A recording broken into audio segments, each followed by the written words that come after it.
আসসালামু আলাইকুম প্রিয় দর্শক, প্রিমিয়ার স্পোর্টস খেলার সংবাদে স্বাগত জানাচ্ছি আমি দিলরুবা খানম স্মৃতি। প্রথমেই দেখে নিচ্ছি আজকের শিরোনাম।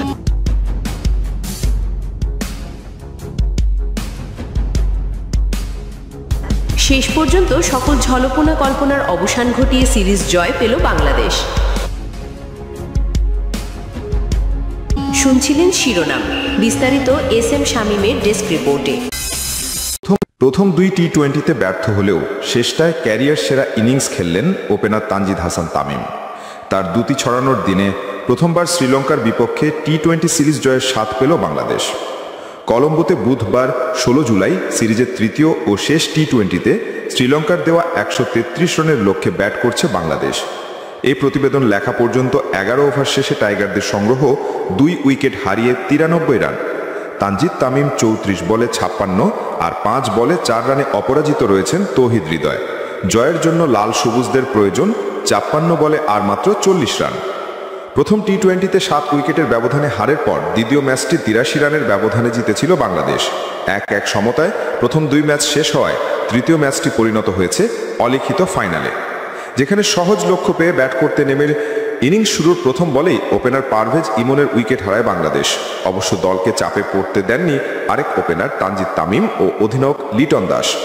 দ্বিতীয় উইকেট জুটিতে ক্রিজা আধিপত্য নিয়ে তারা দলকে সহজ জয়ের পথে এগিয়ে নিতে থাকেন।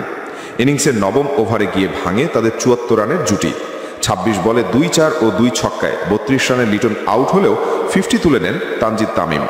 প্রথম 2 ম্যাচে যথাক্রমে 16 ও 5 রান করা এ ওপেনার এদিন মাত্র 27 বলে 5টি 6 ও 1টি 4-এর মারে তুলে নেন ক্যারিয়ারের পঞ্চম 50।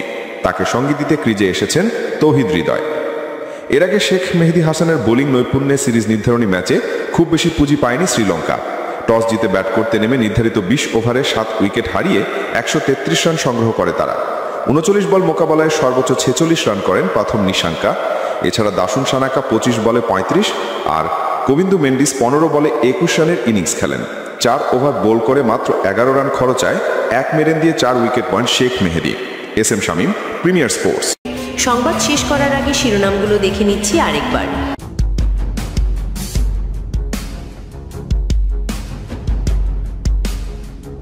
শেষ পর্যন্ত সকল ঝলপনা কল্পনার অবসান ঘটিয়ে সিরিজ জয় পেল বাংলাদেশ। খেলার সংবাদ এখানেই শেষ করছি। এতক্ষণ সাথে থাকার জন্য ধন্যবাদ। প্রিমিয়ার স্পোর্টসের পরবর্তী সংবাদ দেখার আমন্ত্রণ রইল। এছাড়াও আমাদের সকল খেলাধুলার সংবাদ দেখতে চোখ রাখুন প্রিমিয়ার স্পোর্টস ইউটিউব চ্যানেল ও ফেসবুক পেজে। আজকের মতো আপনাদের কাছ থেকে বিদায় নিচ্ছি আমি দিলরুবা খানম স্মৃতি। আল্লাহ হাফেজ।